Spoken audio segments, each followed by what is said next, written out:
Dan nanti tinggal klik mendaftar saja teman-teman semua di sini ya.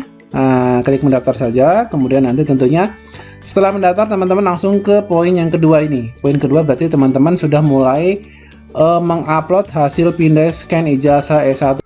Assalamualaikum warahmatullahi wabarakatuh. Selamat siang teman-teman guru semua, sahabat-sahabat guru semua. Jumpa lagi di channel saya, Mangga Forsa Channel ya. Channelnya Bapak dan Ibu Guru untuk berdiskusi mencari sebuah solusi. Baik teman-teman semua, kali ini saya akan bahas salah satu informasi terbaru terupdate mengenai dunia pendidikan berkaitan dengan PPG dalam jabatan yang tanggal 10 sampai tanggal 23 nanti akan ada pendaftaran dan seleksi administrasi untuk tahap yang pertama. Baik teman-teman semua, untuk mulai video saya kali ini saya akan memberikan satu pengantar bahwasanya untuk channel ini saya berikan informasi-informasi bukan hanya PPG saja, tapi saya juga memberikan informasi terbaru terupdate mengenai P3K atau CPSN. Teman juga saya membahas di sini untuk soal-soal UP kelas LMS untuk Bapak Ibu Guru yang sudah memasuki pembelajaran di program profesi guru dalam jabatan di kelas LMS. Oke, kebutuhan-kebutuhannya di dalam, silahkan tinggal di download saja. Baik teman-teman semua, bagi yang baru menemukan channel ini jangan lupa klik like, share, komen, dan subscribe, dan jangan lupa juga untuk mengaktifkan notifikasi loncengnya agar setiap kali saya upload video terbaru teman-teman dapat notifikasi yang pertama dari saya. Oke teman-teman semua, guru yang lolos verifikasi dan validasi yang berstatus disetujui ini dinyatakan oleh administrasi untuk tahap yang pertama ya. Oke, teman-teman, yang terpenting adalah ini, bahwasanya pengumuman pendaftaran nanti akan dimulai tanggal 3, itu sudah kemarin ya teman-teman semua. Kemudian pendaftaran pengiriman berkas nanti tanggal 10 sampai tanggal 23 Februari. Nah, ini pendaftarannya nanti dimulai tanggal 10, intinya begitu. Silahkan pantau terus untuk SIM PKB-nya di tanggal 10 atau tanggal-tanggal yang sudah dijadwalkan ini. Kemudian nanti rencana perbaikan berkas antara tanggal 10 sampai 25 juga. Jadi silakan teman-teman semua ketika sudah upload berkas kok ternyata salah, ini masih ada tanggal perbaikan berkas itu tanggal 10 sampai tanggal 25. Oke. Kemudian untuk verifal oleh petugas nanti dijadwalkan tanggal 10 sampai tanggal 28. Jadi petugas pun mulai mencicil ketika Bapak Ibu Guru sudah mulai upload berkas, maka verifal oleh petugas juga mulai mencicil untuk melaksanakan verifal berkas-berkas yang sudah dikirimkan oleh Bapak dan Ibu Guru semua. Kemudian poin yang kelima, pengumuman hasil seleksi administrasi atau pendaftaran nanti akan diumumkan tanggal 4 Maret tahun 2022 ini. Oke, teman-teman semua, ini saya berikan garis besarnya saja bahwasanya untuk tahun 2022 nanti akan ada 2 kategori ya. Ini saya garis bawahi. Akan ada dua kategori calon peserta PPG. Nah, ini. Yang pertama adalah Bapak Ibu Guru yang mempunyai TMT 31 Desember 2015 ke bawah. Nah, nanti 2014, 13, 11, 10 dan seterusnya ya. Kemudian yang kedua adalah kategori yang mempunyai TMT 1 Januari 2016 sampai dengan 1 Januari 2019. Ada perbedaannya, ada teman-teman semua. Nanti perbedaannya adalah di lama dia melakukan pembelajaran ya. Kalau yang 31 Desember ini 3 bulan, kalau yang 1 Januari TMT-nya sampai dengan 1 Januari 2009 ini nanti sekitar 6 bulan. Oke, teman-teman semua. Ini yang terpenting adalah ini ya. Kemudian untuk verifikasi dan validasi, kalau untuk mendaftar di sana teman-teman sudah tahu semua ya. Silahkan tinggal pantau saja SIM PKB-nya. Ingat SIM PKB-nya. Bagi yang belum tahu apa itu SIM PKB, silahkan tanyakan ke operator dapodik sekolah saja. Kemudian poin yang kelima adalah verifikasi dan validasi dilakukan untuk melihat linearitas antara bidang studi PPG yang dipilih dengan ijazah S1 atau D4. Kemarin ada yang tanya, saya D1 kira-kira bisa ikut tidak? Ini jawabannya adalah tidak, karena yang disyaratkan adalah S1 atau minimal D4. Oke, teman-teman semua, kita lanjutkan. Nah, ini rencana kuota untuk tahun 2022. Ini teman-teman semua, ini rencana kuotanya untuk Daljab. Nah, ini saya bahas lagi untuk Daljab dengan TMT sampai dengan Desember 2015 ke bawah ya, 2015 ke bawah. Nanti pembelajarannya selama 3 bulan, kuotanya 40.000. Nah, tapi di sini ada jumlah calon peserta setelah kemarin Januari melakukan pemutakhiran data ini sekitar 1 juta lebih. Jadi selama setahun ini hanya 40.000, kemudian pesertanya 1 juta. Silakan nanti untuk tahap seleksi akademisnya silakan diprioritaskan ya, atau diutamakan. Jadi nanti teman-teman yang akan memperoleh kuota yang 40.000 ini adalah dari sini yang lulus pretest. Silakan belajar baik-baik Bapak Ibu guru semua. Kemudian ini yang TMT-nya 2016 ya, 2016 1 Januari 2016 sampai dengan 1 Januari 2019. Pak, kalau saya 2 Januari 2019 TMT-nya gimana? Berarti Bapak tidak bisa termasuk dalam ikut Daljab ini atau tidak bisa mendaftar ya. Karena nanti setelah memantau SIM PKB nanti akan ada undangan sebagai peserta atau bukan peserta, intinya begitu saya. Bukan. Diundang atau tidak diundang, intinya begitu bunyinya. Nah, untuk yang TMT-nya mulai dari 2016 sampai dengan 2019 nanti pelaksanaan KBM-nya atau belajarnya nanti sekitar 1 semester atau 6 bulan. Berarti 2 kali lipatnya dari yang poin pertama tadi. Nah, nanti untuk 2022 ini akan ada 36.000 formasi. Nah, setelah pemutakhiran data kemarin di bulan Januari, ini sudah terjaring sekitar 428.765 peserta.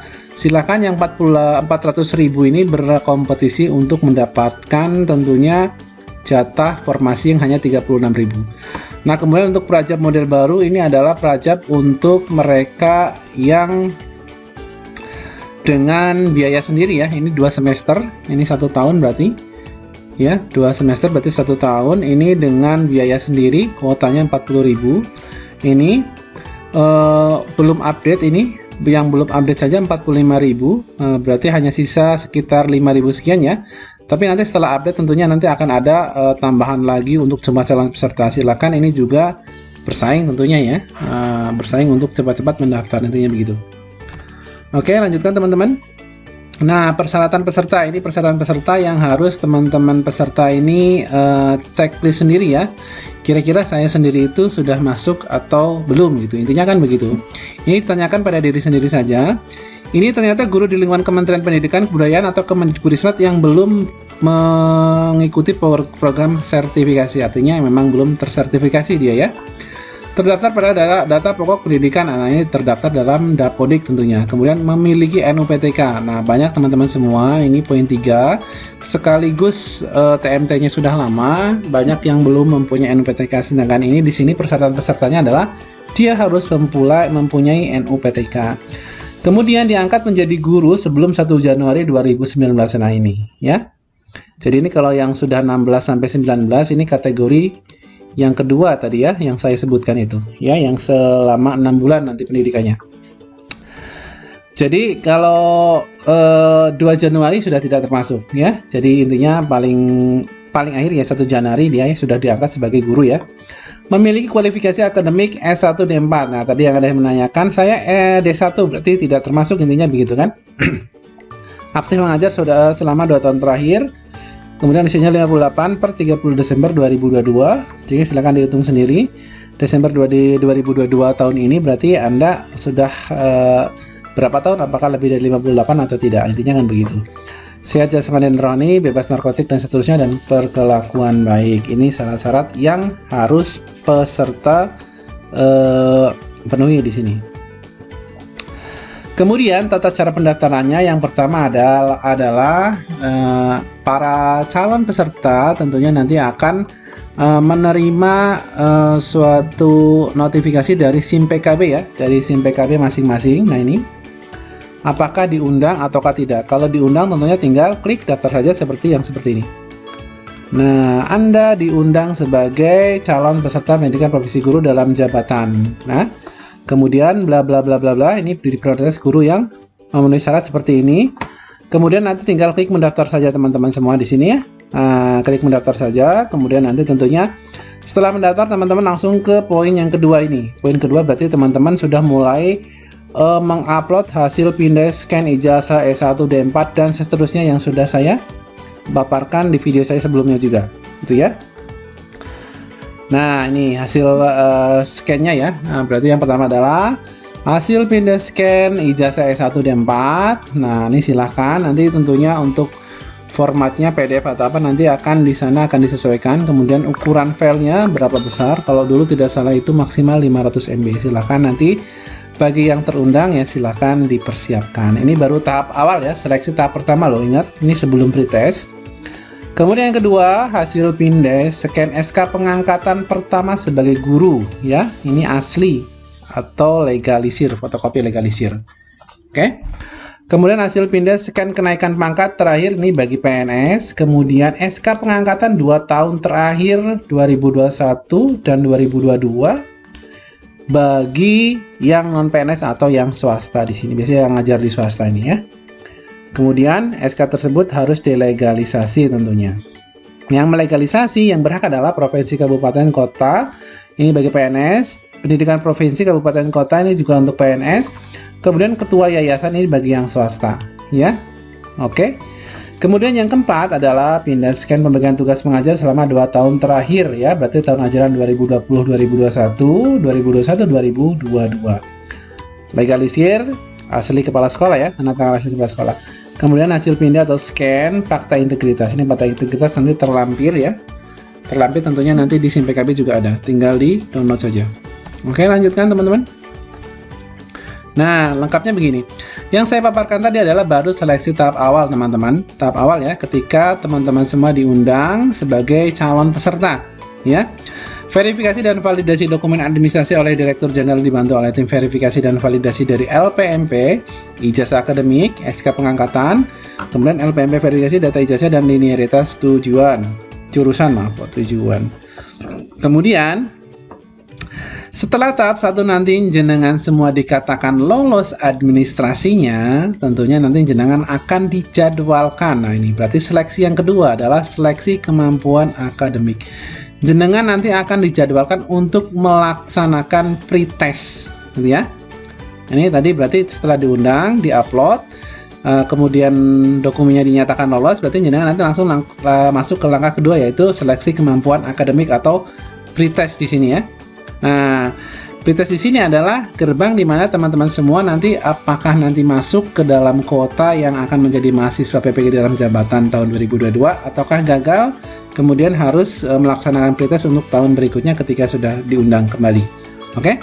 Ingat, di sini untuk tes kemampuan akademik nanti pretest biasanya teman-teman disuruh mengerjakan soal 100 soal ya, yang terdiri dari kemampuan profesional, pedagogik, dan potensi akademis berbasis komputer dan wawancara di sini, ya.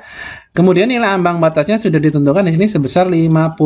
Jadi kalau dari 100 soal, teman-teman harus bisa membenarkan soal sebanyak 55 poin, ya. Ingat, dari 1 soal ini waktunya hanya 100 menit juga. Berarti 1 soal 1 menit. Jadi teman-teman silakan bagaimana caranya melatih diri agar setiap soal kita cukup hanya melakukan atau menyelesaikan dalam waktu 1 menit. Oke, lanjutkan teman-teman. Nah, ini tahap ketiga ini kecoret-coret ya, rasanya masih jelas ya. Nah, tahap 2 ini adalah tahap 3 ini adalah seleksi administrasi tahap kedua. Nah, ini tahap kedua, kenapa kok administrasinya tahap kedua, teman-teman? Ini hanya bagi teman-teman semua yang lulus pretest. Berarti yang sudah tidak lulus pretest nanti tidak akan menjumpai tahap yang ketiga ini atau seleksi administrasi yang tahap 2, ya. Seleksi administrasi tahap 2 ini jauh lebih banyak, teman-teman, karena ini sudah langsung berkaitan dengan berkaitan di mana teman-teman akan menempuh program profesi guru ya, di mana nanti fotokopi ijazah juga akan diminta kembali, fotokopi surat keputusan pengangkatan pertama juga akan diminta lagi, surat izin dari kepala sekolah untuk mengikuti PPG. Ini artinya teman-teman sudah mulai izin dengan kepala sekolah untuk mengikuti PPG ya, karena teman-teman sudah tahap 1 lolos, tahap 2 pretest juga lolos, tentunya nanti tahap ketiga teman-teman sudah langsung minta izin dari kepala sekolah untuk melaksanakan program profesi guru di sini. Kemudian fakta integritas juga ada, kemudian surat penyetaraan direktorat juga ada di sini kalau untuk yang dari luar negeri. Kemudian tahap berikutnya nanti teman-teman tentunya yaitu penetapan calon peserta PPG yang diumumkan oleh LPTK. Kemudian nanti teman-teman kalau sudah dinyatakan lulus, tentunya teman-teman nanti akan mengisi di mana teman-teman akan kuliah. Misalkan ada pilihan LPTK 1 dan 2. Tapi teman-teman semua untuk itu semuanya terserah pemerintah juga, nanti mau ditempatkan di mana tentunya kita tinggal ikuti saja, karena sekalipun kita milih wewenangnya bukan di kita ya. Seperti contoh dulu saya memilih di UNY dan di Muhammadiyah. Ternyata saya dapatnya alokasikan di Sukoharjo ya, di Sukoharjo. Jadi tergantung wewenang yang di atas saja. Oke, kemudian melakukan registrasi online, yaitu mengirimkan berkas ke universitas masing-masing. Nanti ketika ini sudah biasanya teman-teman sudah dimasukkan ke grup ke LPTK masing-masing. Kemudian nanti yang diminta oleh LPTK apa saja silakan. Nanti kalau sudah ke LPTK masing-masing, ini urusannya dengan LPTK teman-teman. Apapun kebutuhan dari LPTK silakan dilengkapi. Oke, teman-teman semua, saya rasa cukup. Jangan lupa klik jangan lupa klik like, share, komen, dan subscribe untuk mendukung berkembangnya channel ini.